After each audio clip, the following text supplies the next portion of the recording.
शराबबंदी को अगले 48 घंटे के अंदर इस कानून को वापस लेना चाहिए।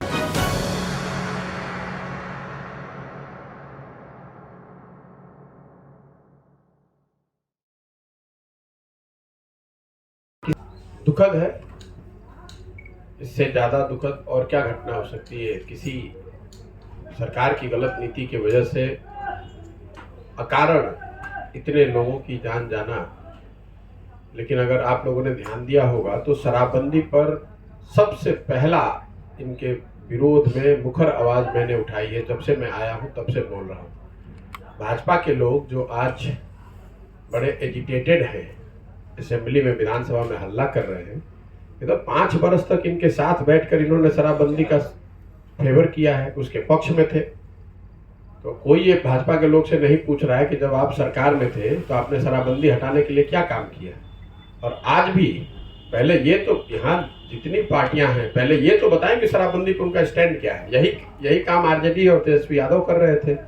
जब तक आप विपक्ष में थे तो रोज हल्ला मचाते थे कि भैया शराबबंदी फेल है, और जब आप सरकार में आ गए तो शराबबंदी आपको ठीक लग रही है।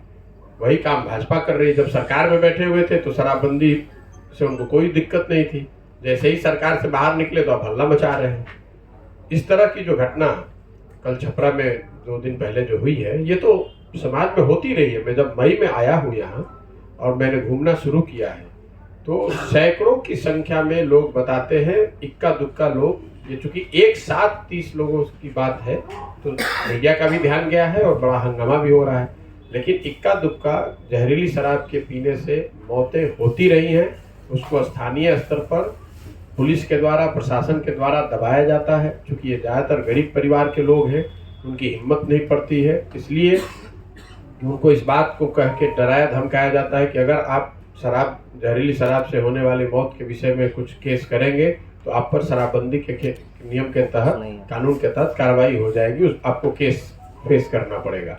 इसलिए ज़्यादातर परिवार अपने परिजनों के दुखद मृत्यु के बाद उस घटना का केस तक नहीं करते। मैं जब मई से सितंबर तक गाड़ी से हर जिले में जा रहा था तो हर जगह पत्रकार बंधुओं ने मुझे बताया कि कोई ऐसा ब्लॉक, प्रखंड नहीं है जहां पर इस तरह की घटना रोजाना की ये आम बात है। शराबबंदी बिहार में पूरी तरह से फेल है। ये नीतीश कुमार के जिद की वजह से पूरे सरकार की, पूरे राज्य की इतनी दुर्दशा हो रही है। इस मुद्दे पर आप घर घर शराब बिक रही है। मैं तो गांव गांव जा रहा हूँ, आज 73-74 दिन हो गया। हर गांव में मैं जब बात करता हूँ तो लोगों से voice vote, literally voice vote मतलब है, मैं नाम किसी का नहीं लेना चाहता, वही सामने में बैठ के दारू पी रहे हैं सब। वो क्या कसम खिलवाएंगे, हम जानते नहीं है। आप कितना जानते हैं नीतीश कुमार को? हम उनके साथ रहे हैं 2 साल घर में उनके, हम जानते नहीं कि उनके इर्द गिर्द जो लोग रहता है घर में जाके दारू पीता है और इनके सामने बैठ के लंबा लंबा बात कर रहा है।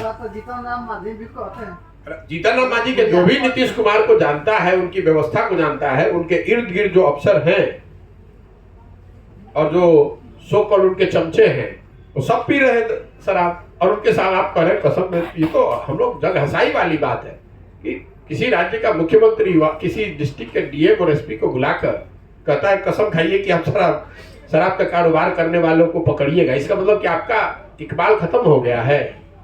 इसका मतलब एक लाइन में किया ड्रामा का। ये ड्रामा नहीं है भाई, ये उनकी उनका मतलब झुंझलाहट है। उनको समझ में नहीं आ रहा कि करे तो क्या करे। जब आप अकेले पड़ जाते हैं, आप घिर जाते हैं, तो इस तरह की बेवकूफी भरी काम करते हैं। या तो आप ओवर ड्रामेटिक हो जाइएगा, तो ये ड्रामा है, ओवर ड्रामेटिज्म है कि भाई अफसर को बुलाकर मंच पर कहना कि भैया शपथ लो या कसम खाओ। या फिर आप झुंझलाहट में वो कीजिएगा जो कल वो विधानसभा में कर रहे थे कि जो प्रश्न कर रहा है उसको कह रहे हैं कि तुम लोग सब शराबी हो गए हो।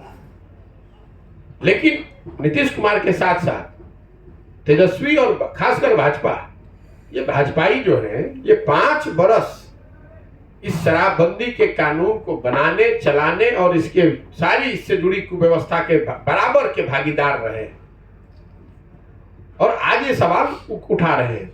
सुशील मोदी से पूछिए कहां थे ये आदमी उप मुख्यमंत्री थे।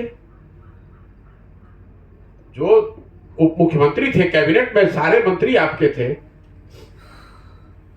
सारे मंत्री बीजेपी के थे, तो उनसे आप लोग क्यों नहीं पूछ रहे हैं? इन पर भी तो ये जो लोगों की नाहक जान गई है, ये इन पर भी जाएगा। ये भी तो सरकार के हिस्सा थे। 1 साल में, अभी तो 2 महीना पहले 3 महीना पहले ही तो हटे हैं भाई।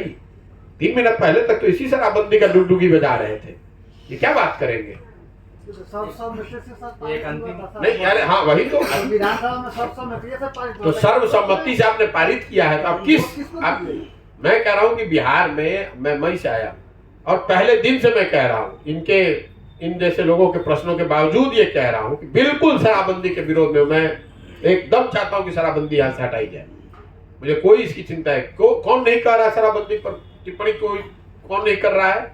जिसको वही डर है वोट का कि हमको महिला वोट नहीं देगी, हमको पुरुष वोट नहीं देगा। कोई वोट की बात नहीं है। ये समाज के हक में नहीं है, बिहार के हक में नहीं है, ना बिहार के इकोनॉमी के, ना बिहार के समाज के। ऐसी घटना नहीं हो। शराबबंदी को अगले 48 घंटे के अंदर इस कानून को वापस लेना चाहिए और शराब बिके न बिके, क्या किया जाए, उस पर एक नया प्रोग्रेसिव लेजिस्लेशन बिहार में नया कानून बनाया जाना चाहिए, जिसमें शराब को लेकर पहले इन्होंने क्या किया, अपने पहले 2 टर्म में गांव-गांव में शराब की दुकान खुलवा दिए पंचायत स्तर पे। उसके बजाय बीच का रास्ता, जहां आप डंडे के बल पर शराबबंदी लागू न करके एक बेहतर रेगुलेटेड फ्रेमवर्क में शराब की उपलब्धता यहाँ करा दी जाए। जो जिसको पीना है वो टैक्स दे, पिए, लेकिन वो रेगुलेटेड होना चाहिए, ताकि उन जगहों पर जहाँ शराब के बिकने से, पीने से न्यूसेंस क्रिएट होता है या लोगों को, समाज को परेशानी होती है, वहाँ ये न बिके। और जो लोग पैसा देकर अपने घर में बैठकर पीना चाहते हैं, दे, पिए, अपना वो समझे। और सामाजिक स्तर पर जरूर सरकार को प्रयास करते रहना चाहिए, जैसे आप गुटखा के लिए कर रहे हैं, दहेज के लिए कर रहे हैं, कम एज में शादी के खिलाफ कर रहे हैं, जातिवाद के खिलाफ कर रहे हैं, सांप्रदायिकता के खिलाफ कर रहे हैं। ऐसे सारे विषयों पर समाज के स्तर पर प्रयास करते रहना चाहिए, जिसमें सरकार की भी अपनी एक भूमिका है। सर, बिहार सरकार के एक मंत्री का कहना है कि जो शराब कांड में जो लोग मरे हैं, उनको किसने कहा कि जहरीली शराब पीने के लिए? सरकार तो नहीं ना कहने की। मंत्री के बयान पर हम लोग क्या कहेंगे? किसने कहा है तो मंत्री जी को कहिए कि जरा वहां चले जाए तो पब्लिक उनको बता देगी कि किसने कहा है। मंत्री जी को कहिए कि अपना गार्ड जो है ना, उसको गाड़ी से उतार दीजिए और जरा गौवा में जाकर यही बतवा कह दीजिए कि तुमको किसने कहा था पीने के लिए, तो उनको दिख जाएगी कि उनका बयान कितना सही है, कितना गलत है। ये सलाह दे दीजिएगा, ये आंसर दे रहे हैं कि मंत्री महोदय को, जो भी सज्जन है, उनको अपना सरकारी सुरक्षा जो है उसको घर पर छोड़कर गाड़ी से जाकर ये सुंदर सलाह उन लोगों को, उन परिजनों को उस गांव में देना चाहिए जिन लोगों के परिजनों की दुखद मृत्यु हुई है। उनको उनका जवाब वहीं पर तुरंत जनता के द्वारा मिल जाएगा।